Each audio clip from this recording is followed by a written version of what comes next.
বিসমিল্লাহির রহমানির রহিম। সম্মানিত সুধী সকলকে আমার আসসালামু আলাইকুম। আশা করছি সকলে ভালো আছেন এবং সুস্থ আছেন। আমরা যুক্ত হচ্ছে আপনাদের ছোট্ট সময় যারা আমাদের দ্বিতীয় শ্রেণীতে পড়াশোনা করছে তাদের স্কুলে যে ধারাবাহিক মূল্যায়নগুলো চলমান রয়েছে সেগুলোর উপরে আমরা আজকে একটি পর্ব দেখে দেওয়ার চেষ্টা করছি। বাংলা, ইংরেজি এবং গণিত বিষয়কে কেন্দ্র করে প্রথম ধারাবাহিক মূল্যায়ন 2024 পর্ব 1-এ আমরা আজকে বেশ কয়েকটি বিষয় দেখে দেওয়ার চেষ্টা করব এবং আমরা এই তিনটি বিষয়কে কেন্দ্র করে আমরা 20 নম্বরের একটি প্রশ্নপত্র আপনাদেরকে দেখে দেওয়ার চেষ্টা করছি। আশা করছি আমরা প্রথম থেকে শেষ পর্যন্ত ভিডিওটিতে সময় দেব। তো আমরা কিভাবে আমাদের ছোট সময়দের এই প্রস্তুতিগুলো নিতে পারি, এর জন্য আমাদের ব্যাপকভাবে আমাদের বিভিন্ন বিষয়ের উপরে বাংলা, ইংরেজি, গণিত এই বিষয়গুলোর উপরে কিন্তু আমাদের ভিডিও দেওয়া রয়েছে অলরেডি। 60, 180 নম্বরের প্রত্যেকটি বিষয়ের উপরে আমাদের কিন্তু ভিডিও দেওয়া রয়েছে বাংলা, ইংরেজি, গণিত বিষয়ে। আশা করছি সেগুলো দেখে নেব। তো আমরা আজকে যেটি দেখে দেওয়ার চেষ্টা করছি সেটি হলো প্রথমত বাংলা, যে বিষয়গুলো আমাদের ছোট সময়দের ধারাবাহিক মূল্যায়ন হিসেবে আসতে পারে সেই বিষয়গুলো একটু দেখে নেব। সেটি হলো প্রথমেই 1, নিজের পরিচয়, 2, বাক্য গঠন করো। তো এই নিজের পরিচয় হিসেবে আমরা নিজের নাম, বাবার নাম, মায়ের নাম, শ্রেণী, রোল, মোবাইল নম্বর এবং ঠিকানা।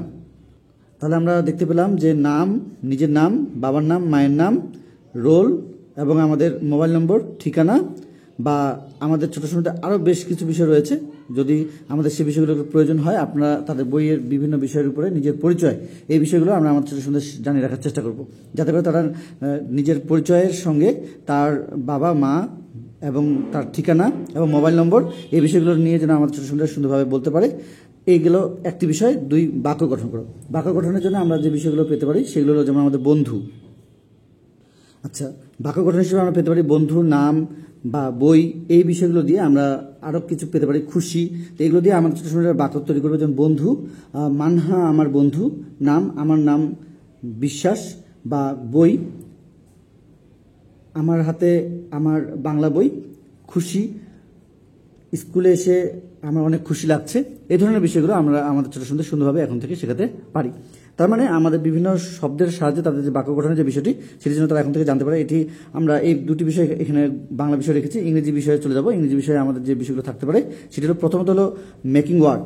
তাদের এ থেকে আমরা যে পর্যন্ত প্রত্যেকটি লেটার থেকে আমাদের ওয়ার্ডগুলো যেন তারা লিখতে পারে, এই বিষয়গুলো আমরা আমাদের ছোটো সময় সহযোগিতা করব এবং এই অনুযায়ী আমরা আমাদের ছোটো সময় প্রস্তুতিগুলো নেওয়ার চেষ্টা করবো যেন তারা এই প্রত্যেকটি লেটার দিয়ে যেন তারা ওয়ার্ডগুলো তৈরি করতে পারে। এবং তার সঙ্গে আমরা যেটি রেখেছি সেটি হলো ওয়ার্ড মিনিং। আচ্ছা, আমরা এখানে দেখতে পাচ্ছি যে নাম্বার 2-এ ওয়ার্ড মিনিং। এখানে আমাদের বিভিন্ন ওয়ার্ডগুলো রয়েছে আমাদের, বিশেষ করে আমাদের ছোটো সময় ইংরেজি বইটাতে। সেই ইংরেজি বইটা থেকে আমরা বিভিন্ন বিষয়গুলো চেষ্টা করবো যেন এই বিষয়গুলো তারা পেরে যায়। যেমন গুড মানে শুভ বা ভালো, এবং অ্যান্ড মানে এবং, মর্নিং মানে হলো সকাল, লিভ মানে হলো বাস করা।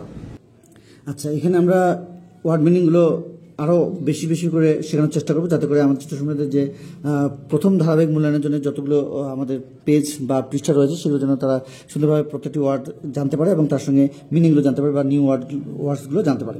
তো গণিতে আমাদের যে বিষয়গুলো থাকতে পারে সেটি হলো আমাদের সংখ্যায় এবং কথায় লিখো। এই কথায় দেয়া থাকবে সংখ্যা লিখবে, বা সংখ্যায় দেয়া থাকবে কথায় লিখবে। তো এখানে আমাদের কথায় লিখো যেহেতু আমাদের রয়েছে, তা আমাদের ছোটো সময়দের বিভিন্নভাবে আমরা এই বিষয়গুলো শেখাতে পারি। আমাদের বইয়ে কিন্তু শুধুভাবে দেওয়া রয়েছে। বিশেষ করে আমরা যদি আমাদের ছোটো সময়দের বইগুলো দেখি, আমাদের 13 পৃষ্ঠা কিন্তু সংখ্যা হিসেবে দেওয়া রয়েছে। তো এবং কথায় হিসেবেও আমাদের দেওয়া রয়েছে। এই বিষয়গুলো আমরা আমাদের ছোটো সময়দের সুন্দরভাবে জানার চেষ্টা করব। যেমন আমরা কথায় লিখো যদি থাকে তাহলে 105, 803, এভাবে 1000, এভাবে 207, 509, এভাবে সংখ্যায় লিখো।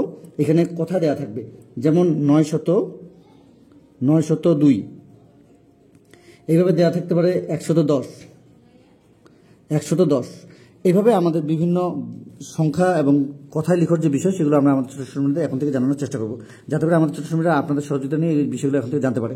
তো এইভাবে আমরা স্কুলে তাদের ধারাবাহিক যে মূল্যায়নগুলো রয়েছে সেগুলো চলমান থাকবে এবং তাদের এই বাংলা, ইংরেজি, গণিত 3টি বিষয়কে কেন্দ্র করে আমাদের ছোটো সময়দের যে পরীক্ষাগুলো বা এই ধরনের বিষয়গুলো হতে পারে সেগুলো দেখিয়ে দেওয়ার চেষ্টা করবো আরও সামনে। আশা করছি আজকের এই পর্ব যেহেতু আমরা দেখিয়ে দেওয়ার চেষ্টা করেছি, এই বিষয়গুলো আমরা আমাদের ছোটো সময়দের সুন্দরভাবে শিখে রাখার চেষ্টা করবো। আমরা পরবর্তীতে পর্যায়ক্রমে 1, 2, 3 এভাবে যেমন আমরা সিরিয়াল অনুযায়ী দেখানোর চেষ্টা করবো। তো আজকের পর্ব যেহেতু 1 ছিল, আমাদের পরের ধাপগুলো যেগুলো রয়েছে সেগুলো দেখে দেওয়ার চেষ্টা করবো এবং তার সঙ্গে আমরা কীভাবে আরও অন্যান্য প্রশ্নগুলো আমাদের ছোটো সময় থেকে জানাতে পারি বা শেখাতে পারি সেগুলো নিয়ে থাকবে আরও আয়োজন। তো আজকে পর্যন্ত সকলের সুস্বাস্থ্য কামনা করে, আপনাদের ছোটো সময়দের সুস্বাস্থ্য কামনা করে শেষ করবো। যারা আমাদের আজকে ভিডিওটি নতুন দেখছেন অবশ্যই চ্যানেলটি সাবস্ক্রাইব করে পরবর্তী আপডেট আমাদের সঙ্গে থাকবেন এবং আমাদের অন্যান্য ভিডিওগুলো দেখতে আমাদের সঙ্গে থাকুন। তো আজকে পর্যন্তই, খোদা হাফেজ।